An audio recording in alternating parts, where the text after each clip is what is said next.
Hi, this is Tanya from EduTV. Today we have with us Mr. Karthik Bajoria, who is a writer, a director, and a producer.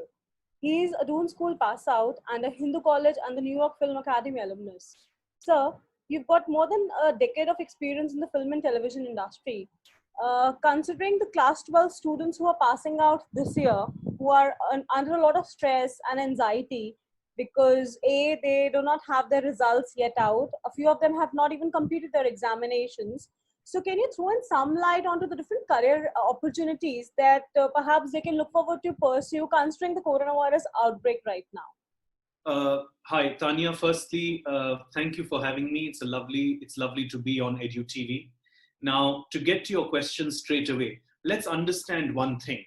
The situation right now, because of the outbreak, because of the pandemic, is bleak. Everyone's scared. There's a spike and a surge in cases. But the fact remains that it will pass. We will tide over it. That's number one. So please let's understand that there's a lot of fear mongering and fear psychosis that a whole bunch of careers will just simply end. I personally don't believe that. In fact, I don't even believe that careers such as hospitality, travel, tourism, etc. will end, because once this is behind us, people will be all that more desperate to get out there and return to normal life. So let's put the fear, or try and put the fear to rest. Number one. Number two, coming specifically to media, entertainment, cinema, films, etc., they aren't going away anywhere. Sure, there will be a new set of norms that will probably be put in place, particularly when it comes to production. Only the production portion of creating content, which requires large crews, which typically on an Indian film set is 100 people in all. There'll be some changes that come about there, where there'll be leaner crews, reduced number of people. But please understand, students especially, that there are many, many allied career options and functions in creating content and entertainment that will still be required. For example, editors will be required. Editing is something that you can literally do on your own by yourself, locked up in a studio, whether it's at your home or at an isolated office. And even for students who are thinking, no, but the directors there, the actors there to give their inputs, now everything is possible digitally. If I'm an editor, I edit, let's say, half an hour's chunk, I can simply transfer it or mail it across to the stakeholders, get their feedback, and then continue my work in isolation. Similarly, there are lots of functions and opportunities that the entertainment and cinema world offers that will continue to remain so. Editing, scripting, script supervision, art department, costume. There are lots and lots of departments which will continue to function. They will continue to thrive, and they will require intelligent, passionate resources and people, young people, to study and join those departments. So I don't think we should be needlessly worried.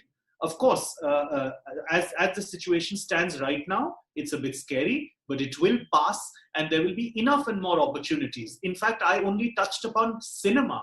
Under the media umbrella, journalism, advertising, PR, all of these functions will remain and will in fact become even more and more important. And all of these separate industries or sectors will require people to fill in job positions.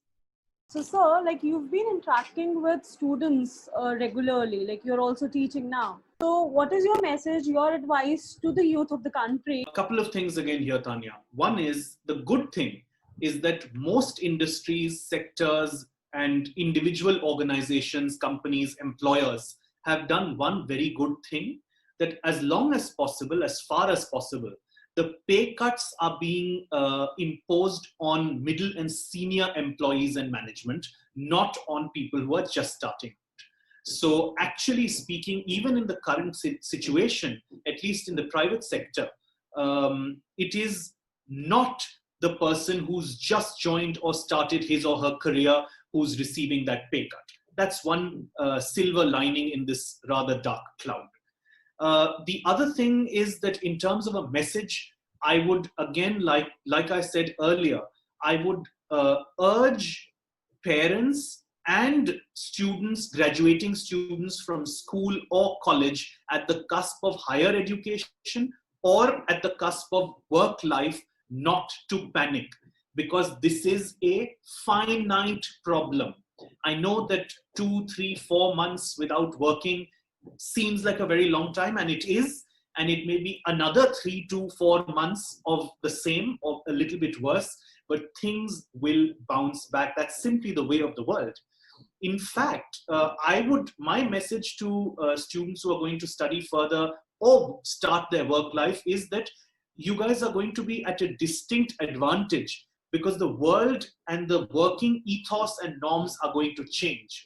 We are going to work in much healthier environments. We are going to work increasingly from home. Those are all great things, especially if you guys are students or young professionals looking to advance your careers in big cities like Delhi and Bombay and outside of India as well. Particularly in these larger cities, your quality of life post-pandemic work situation will in fact be a lot better, because you will not potentially have to travel 2 hours, 3 hours to work, because the norms would have changed. Work from home, work remotely, coming to office seldom, once a week, twice a week. All these things that are already happening are, I feel, going to become the new norm. So there's nothing to panic. Yes, it's immensely frustrating that board exams got stalled in the middle. It's immensely frustrating that people who had applied to great colleges abroad and gotten acceptance letters are not sure what to do, but things will normalize. Like we keep hearing in public discourse, on the media, on the mainstream media, the world is on pause. It's just a temporary pause. You've got more than a decade experience working in the film and the television industry. I wanted to understand why you chose up teaching after that. Tanya, what happened was simply the fact that the media industry and the film industry is a great place to work. It's got a lot of creative satisfaction for somebody who's inclined that way. Having said that, it's I found, in my humble opinion, also for a person who revels in a certain kind of chaos. It's slightly indisciplined, it's a little bit chaotic, and you have to be of that disposition where you enjoy being in a slightly volatile, chaotic environment. And there are people like that, people who choose to get into sectors like events management, etc., who thrive and revel in that kind of a high pressure environment. It just simply wasn't for me. That's not the kind of person I am.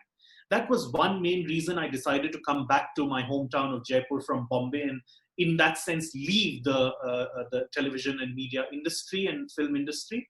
The other thing was that for a number of years, something inside me from the time I went myself to boarding school had been nagging me, and I finally identified it, and it was that I wanted to teach. I wanted to teach very, very desperately, which is, I think, why I made the switch. Thank you so much, sir. I'm sure your views and your opinion for the students would really help them cope up with the situation right now. It's my pleasure. Thank you. Thank you.